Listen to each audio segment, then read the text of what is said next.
البدع والأهواء، أهل البدع العقائدية وأهل البدع السياسية. نقول بيننا وبينكم السلف، بيننا وبينكم الكتب، كان فيقول البدع بيننا وبينكم. Qala al-Imam an-Nawawi rahimahullah, al-haditsus salis wal arba'un ba'dal alaf, 1043 dari Riyadhus Shalihin, masih di adab-adab safar. Ani ibni Abbas radhiyallahu anhuma. Oh, ini sudah Pak ya? Sudah. Kita masuk ke kitab yang baru dari Riyadhus Shalihin, Al-Kitabut Tasi', Kitabul Fadail. Kitab yang ke-9, kitab tentang keutamaan-keutamaan. Al-Babul Khamsun, Al-Babus Samanun Ba'dal Mi'ah, 180, Fadlu Qira'atil Qur'an, keutamaan membaca Al-Quran. Al-Hadithur Rabi' wal Arba'un Ba'dal Alaf, 1044. An Abi Umamah radhiyallahu an, Abu Umamah Sudai bin Ajlan Al-Bahili. Al-Bahili ini kabilah yang sangat tua dan kabilah bangsawan dari Yaman di masa lampau. Sami'tu Rasulullah sallallahu alaihi wasallam yaqul. Saya mendengar Rasulullah sallallahu alaihi wasallam bersabda, "Iqra'ul Qur'an." Bacalah Al-Qur'an. Fa innahu ya'ti yaumal qiyamah, karena sesungguhnya dia akan datang pada hari kiamat, syafi'an li ashabih, sebagai pemberi syafaat untuk ahlinya, untuk ahli Quran. Rawahu Muslim. Baik. Ini menunjukkan pembacaan Quran hukum asalnya adalah wajib. Nabi sudah diperintahkan oleh Allah Ta'ala, Iqra bismi rabbikal ladzi khalaq, Iqra wa rabbukal akram, dan seterusnya. Ayat-ayat yang menunjukkan adanya perintah. Dan di sini Nabi memerintahkan umat ini untuk membaca Iqra'ul Quran, bacalah Al-Quran oleh kalian. Cuma kemudian apa? Diperinci apa yang wajib dibaca, tentunya yaitu Al-Fatihah, itulah yang wajib. Nah, yang lain-lain bagaimana? Yang lain-lain adalah sunnah muakkadah, kecuali diperinci dari sisi yang lain. Dijelaskan oleh Al-Khatib Al-Baghdadi rahimahullah di dalam kitab Al-Faqih wal Mutafaqih, belajar itu wajib, fardu ain hukum asalnya. Karena apa? Beribadah itu fardu ain. Setiap kita wajib beribadah kepada Allah. Memang kita diciptakan untuk ibadah kepada Allah, bukan untuk bermain-main, bukan untuk menyia-nyiakan umur. Nah, beribadah tidak mampu ditunaikan dengan baik kecuali dengan cara belajar, agar kita tahu masalah syarat-syarat sahnya, rukun-rukunnya, dan seterusnya. Nah, kemudian kadar belajar, nah itu bertingkat-tingkat. Untuk masalah sholat, setiap orang wajib belajar masalah sholat. Nah, ilmu tentang sholat ada sebagiannya dalam Quran, berarti kita wajib membaca bagian-bagian yang terkait dengan itu. Demikian pula ketika hendak puasa, kita harus tahu ilmunya. Ilmu masalah puasa ada dalam Quran, ada dalam hadis. Kita wajib membaca Al-Quran di bagian yang itu ketika kita hendak mempelajari masalah puasa. Atau ketika kita hendak haji, maka kita wajib belajar masalah haji. Dan dalilnya ada dalam Quran, dalil ada dalam sunnah. Kita wajib membaca bagian yang itu. Demikian pula untuk para niagawan, dia wajib belajar tentang cara berniaga. Sementara ilmu masalah niaga ada dalam Quran, ada dalam hadis, berarti kita wajib membaca di bagian yang itu. Jadi pembacaannya itu berlainan sesuai dengan keadaan orangnya.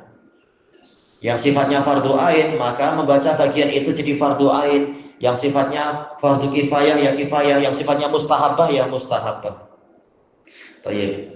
Tapi tentunya secara umum untuk bagian yang lain-lain itu jadi sunnah muakkadah.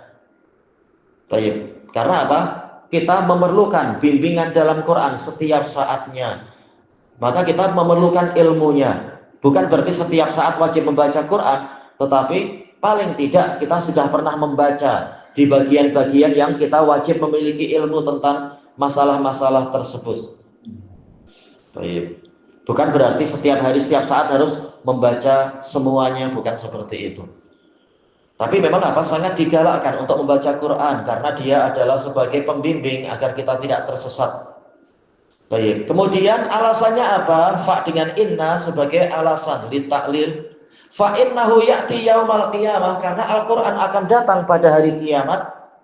Syafi'an li ashabi, sebagai pemberi syafaat untuk pelakunya. Maksudnya, bukankah Al-Qur'an itu adalah kalamullah? Bagaimana dia datang pada hari kiamat? Dijelaskan oleh Imam Ahmad bin Hanbal rahimahullah di dalam kitab beliau Ar-Raddu 'ala Zanadiqati wal Jahmiyah, maksudnya adalah pahalanya. Karena kita tahu Al-Qur'an nanti sebelum hari kiamat dia akan kembali kepada Allah.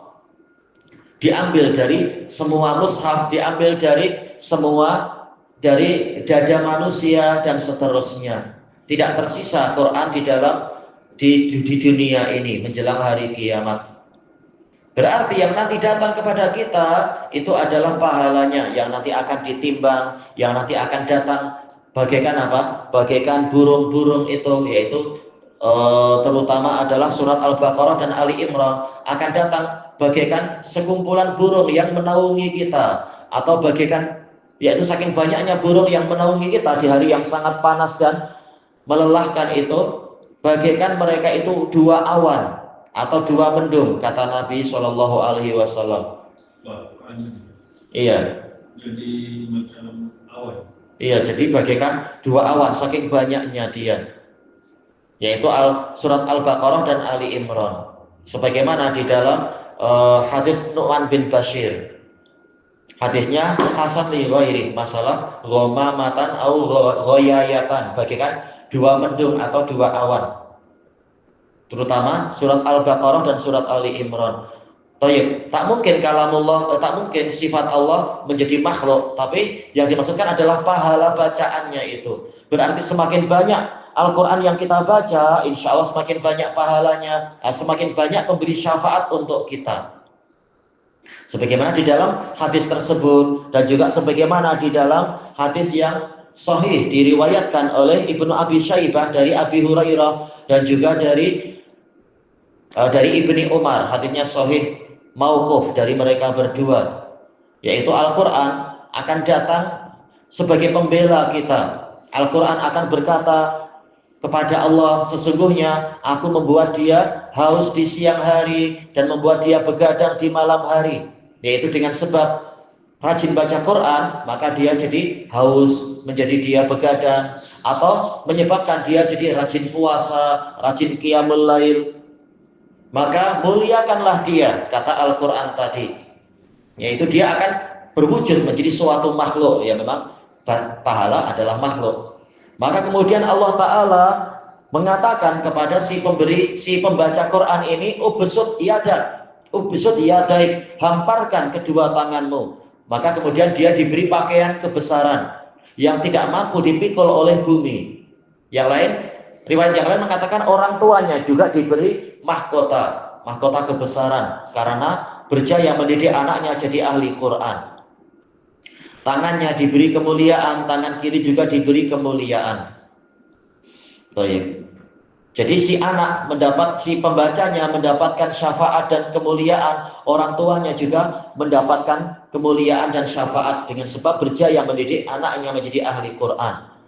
Baik. Kemudian siapa ahli Quran itu? Disebutkan